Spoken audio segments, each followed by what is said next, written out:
केंद्रीय मंत्री और पूर्व आर्मी चीफ वीके सिंह ने चीन की धोखेबाजी पर बड़ा खुलासा किया। वीके सिंह ने बताया कि कैसे गलवान घाटी में झड़प हुई, कैसे चीन ने चालबाजी की, लेकिन ये दांव चीन को उल्टा पड़ गया। चीन की एक हमेशा से खासियत रही है और खासियत ये रही है कि वो हमेशा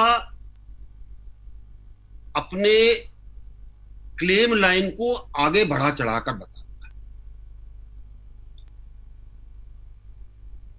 उनके प्रधानमंत्री ने 59 में हमारे प्रधानमंत्री को एक नक्शा दिया था जो तकरीबन इतना बड़ा था और इस नक्शे के ऊपर उन्होंने अपनी क्लेम लाइन मार्क कर रखी थी कि ये हमारी क्लेम लाइन है। अब इस नक्शे को अगर आप जमीन पर उतारने का प्रयत्न करेंगे तो कहीं ना कहीं उसमें गड़बड़ जरूर है और इसी गड़बड़ का वो लोग फायदा उठाते हैं। आप कहेंगे कि जी ये पहाड़ के ऊपर से जानी चाहिए, तो कहेंगे नहीं जी नदी में से जानी चाहिए। और इसी चीज को लेकर जो लाइन ऑफ एक्चुअल कंट्रोल है उसका एक परसेप्शन बन गया। वो कहते हैं जी फलां जगह तक है, कहते हैं फलां जगह तक है।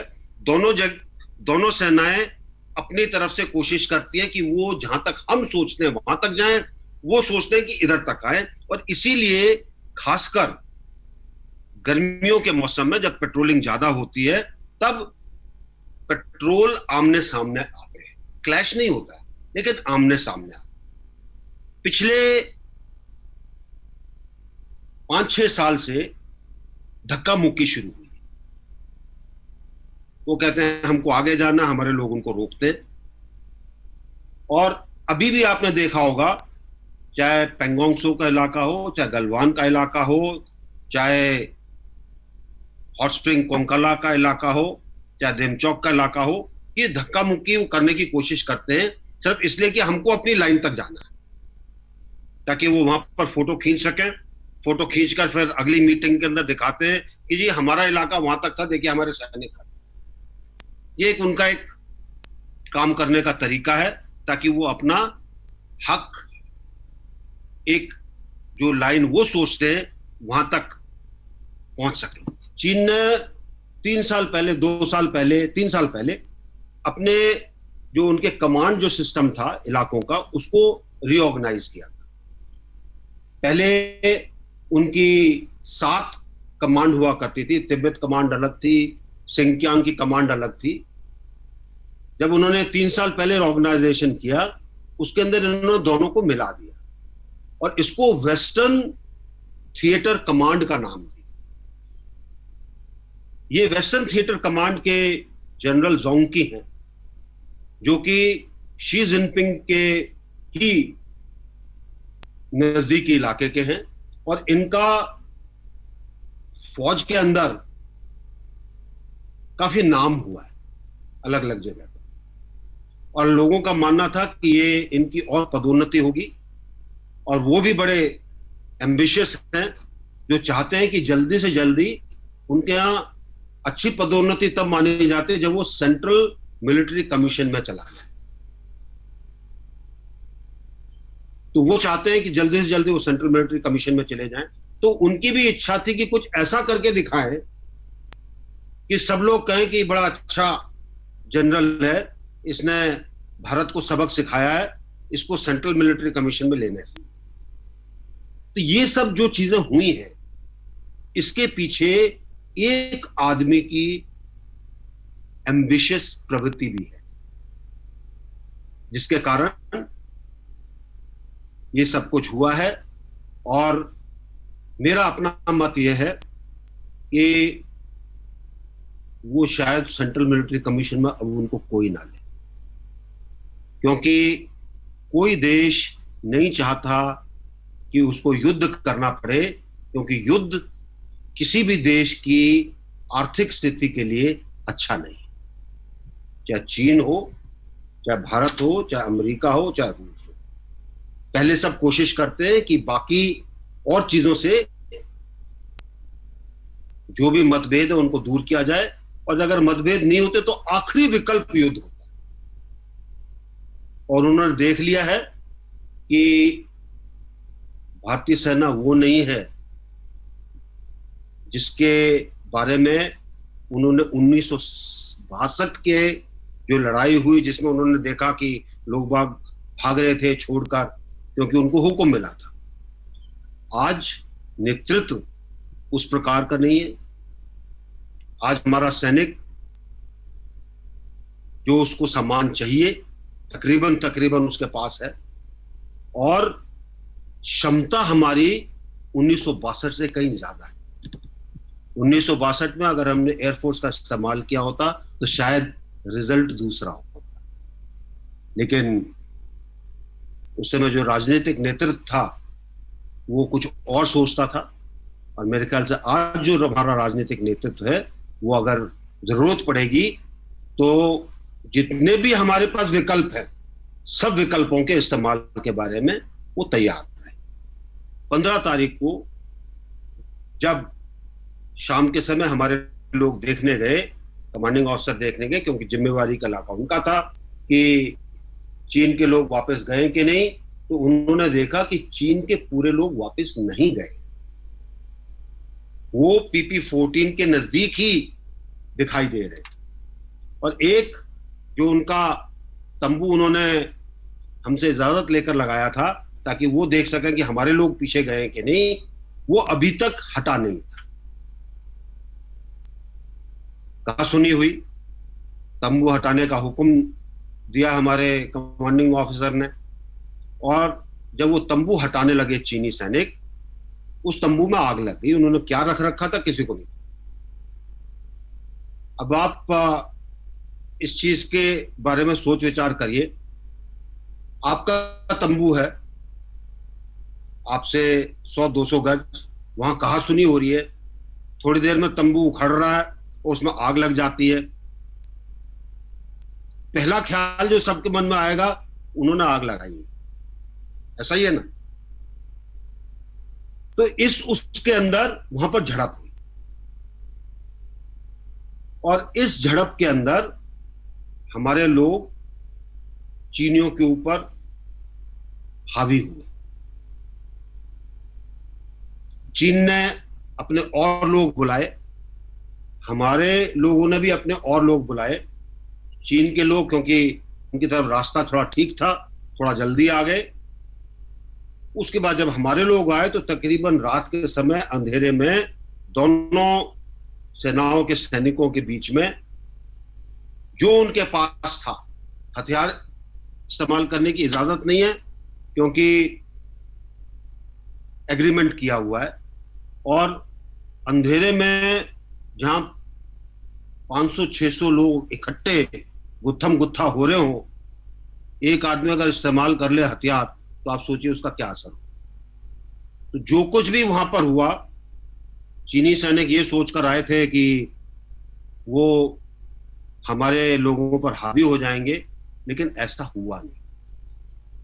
आपने हताहत होने वालों की संख्या भी सुनी होगी। पहले 3 के बारे में बताया गया था क्योंकि शुरू में आगे ये 3 ही थे, और उसके बाद जब और लोग आ गए तो उस झगड़े के अंदर कुछ लोग चीन के भी पानी में गिरे, हमारे लोग भी पानी में गिरे। 16,500 फुट की ऊंचाई पर पानी कितना ठंडा होगा इसका अंदाजा ही लगाया जा सकता है। और जो गीला हो गया और वो फिर गुत्थम गुत्था हो गया या गिर गया या उसके चोट लग गई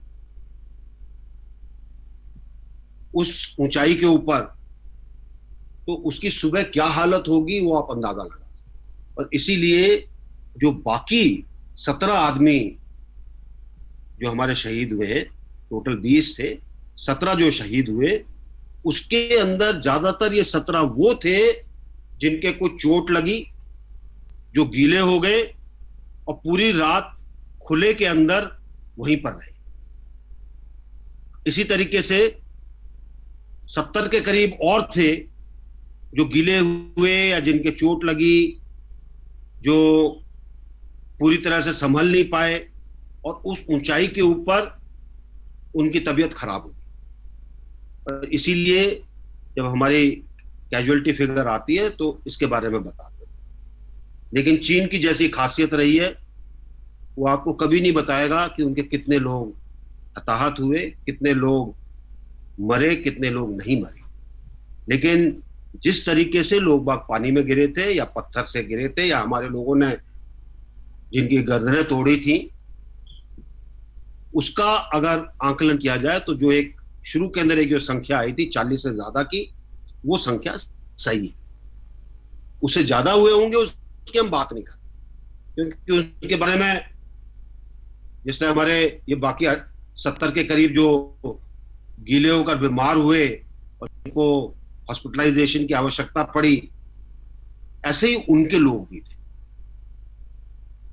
तो ये गलवान का जो सीन है उसकी मैंने आपको उसके बारे में बताया। इसके बाद से जो चीन के जो सैनिक PP-14 के दूसरी तरफ थे वो वहीं के वहीं हैं, हमारे लोग भी वहीं के वहीं हैं, ताकि कोई आगे ना आए और उनको ऐसा मौका ना मिले जिससे कि वो हमारी जो शोक के साथ साथ जो रोड है उसको देख सके। वीके सिंह ने कहा कि 1962 के बाद से ही भारतीय सेना की एक कंपनी चीनी कैंप पर नजर रखती थी, तभी से हम PP-14 के ऊपर तैनात हैं, जिस पर आज चीन नजर गड़ाए हुए है। ये जो सबसे चौड़ा जो है ये है शोक नदी। गलवान नदी इस तरह से आकर शोक नदी के अंदर मिलती है। अब गलवान नदी का तकरीबन 7 या 8 किलोमीटर का इलाका हमारे पास है। ये नदी अक्साई चिन का जो प्लेन इलाका है, जब वो खत्म होता है, जहां से काराकोरम पर्वतमाला शुरू होती है, वहां के ग्लेशियर से निकलती है और लंबा रास्ता लेकर ये जो जगह मैंने आपको बताई हमारे शोक से तकरीबन 7 किलोमीटर दूर, यहां पर पश्चिम की तरफ मुड़ती है और आकर शोक नदी में मिल जाती है। जो लाइन ऑफ एक्चुअल कंट्रोल है वो इस छोटा सा एक दर्रा वहां पर बनता है जहां से नदी निकल पश्चिम की तरफ मुड़ती है। उस जगह पर उसको हम PP-14 बोलते हैं, ये नाम आपने सुना होगा। PP-14 हमारे पास 1962 से है। 1962 में गलवान घाटी में हमारी एक कंपनी हुआ करती थी, ताकि वो नजर रखे कि अक्साई चीन की तरफ से कोई ना आए। वो कंपनी 4 महीने तक चीनियों ने घेर कर रखी और उसके बाद लड़ाई हुई, काफी हमारे लोग मारे गए और रीएनफोर्समेंट उसको और तगड़ा करने के लिए एक और कंपनी भेजी गई। 1962 की लड़ाई में जहां पर लाइन ऑफ एक्चुअल कंट्रोल है, जो मैंने आपको बताया श्योक से 7-8 किलोमीटर दूर, वहां पर जाकर लड़ाई खत्म। तब से हम PP-14 के ऊपर बैठे। गलवान में चीन को करारा जवाब मिला। आगे भी तैयारी ऐसी है कि दुश्मन की कोई सीना जोरी ना चले। लद्दाख में सेना की तैनाती दोगुनी कर दी गई है। LAC के सारे पोस्ट अलर्ट पर हैं। एक चीनी सैनिक के मुकाबले 5 जवान मुस्तैद हैं। हमारे वीर सैनिकों ने दिखा दिया है कि वो कभी भी मां भारती के गौरव पर आंच नहीं आने देंगे। न तो चीन की चालबाजी चलेगी, न ही चीन की दगाबाजी। हर हिमाकत का करारा जवाब मिलेगा। चीन की हर चाल पर भारत की नजर है। जमीन से आसमान तक मुंहतोड़ जवाब देने की तैयारी है। LAC पर चीन की साजिश के बाद सेना और सुरक्षा एजेंसियां लगातार हालात पर नजर गड़ाई हुई हैं। लद्दाख में जमीन से लेकर आसमान तक सेना ने किलेबंदी की। सूत्रों के मुताबिक लद्दाख में सेना की तैनाती दोगुनी हो गई है। कुछ महीने पहले तक लद्दाख में 20,000 से 24,000 तक सेना की मौजूदगी थी, जो अब 40 से 45,000 हो गई है।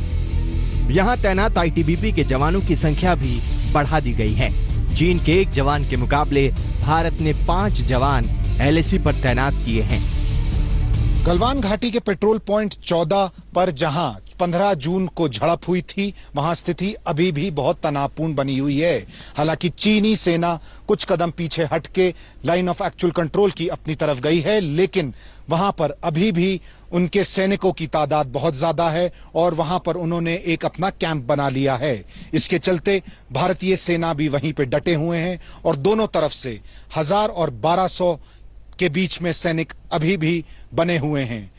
इस दौरान वहां पर स्थिति बहुत ही ज्यादा गंभीर है और आगे आने वाले दिनों में शायद ये सिलसिला जारी रहे। भारत की नजर चीन से उड़ान भरने वाले लड़ाकू विमानों, युद्धक हेलीकॉप्टर पर भी है। आसमान से कोई गुस्ताखी ना हो, इसलिए भारत ने एयर डिफेंस सिस्टम को भी मुस्तैद कर रखा है। भारतीय सेना का एयर डिफेंस सिस्टम आकाश मिसाइल, स्पाइडर रडार और सोवियत मूल के पेचुरा और OSA-AK सिस्टम से बना है। इसका निशाना इतना चूक है कि कोई वार खाली नहीं जाता। इससे दुश्मन देश के फाइटर जेट्स, हेलीकॉप्टर, यहाँ तक कि ड्रोन्स को भी ध्वस्त किया जा सकता है। भारत ने हर तरफ से घेराबंदी की है। जल, जमीन, आसमान तीनों तरफ से चीन के खिलाफ चक्रव्यूह तैयार है। वायु सेना की भी जबरदस्त तैनाती है। एयर डिफेंस सिस्टम आकाश मिसाइल की जद में दौलत बे गोल्डी से लेकर पूर्वी लद्दाख का आसमान है। सुखोई 30 MKI, MiG-29 और जगुआर बम वर्षक फॉरवर्ड फ्रंट पर तैनात हैं। मिसाइलों से लैस आधुनिक अपाचे एक इशारे पर आसमान में गरज सकते हैं। सुखोई 30 MKI आधुनिक लड़ाकू विमानों में से एक है जो 2400 किलोमीटर प्रति घंटे की रफ्तार से उड़ान भर सकता है। हर मौसम, हर वक्त में ये टारगेट पर निशाना साध सकता है। और अपाचे हेलीकॉप्टर, इसके जैसा लड़ाकू हेलीकॉप्टर चीन के पास है ही नहीं। हवा से हवा में मार करने वाली मिसाइल लेकर जब ये चलता है तो दुश्मन के रडार तक चकमा खा जाते हैं। शिनूक ताकत में सब पर भारी है। यह हेलीकॉप्टर टैंक तक को उठाकर एक स्थान से दूसरे स्थान तक पहुंचा सकता है। वायुसेना ऊंचे और दुर्गम इलाकों में भारी भरकम साजो सामान इसी के जरिए ले जाती है। हम रुक रहे हैं यहाँ पर एक ब्रेक के लिए, लौटेंगे फौरन। देखते रहिए आज तक। नमस्कार, मैं हूं अंजना ओम कश्यप। हमें उम्मीद है ये वीडियो आपको पसंद आया होगा। लेटेस्ट खबरों के लिए यूं ही देखते रहिए आज तक और इस वीडियो के पसंद आने पर लाइक, शेयर एंड सब्सक्राइब करना ना भूलें।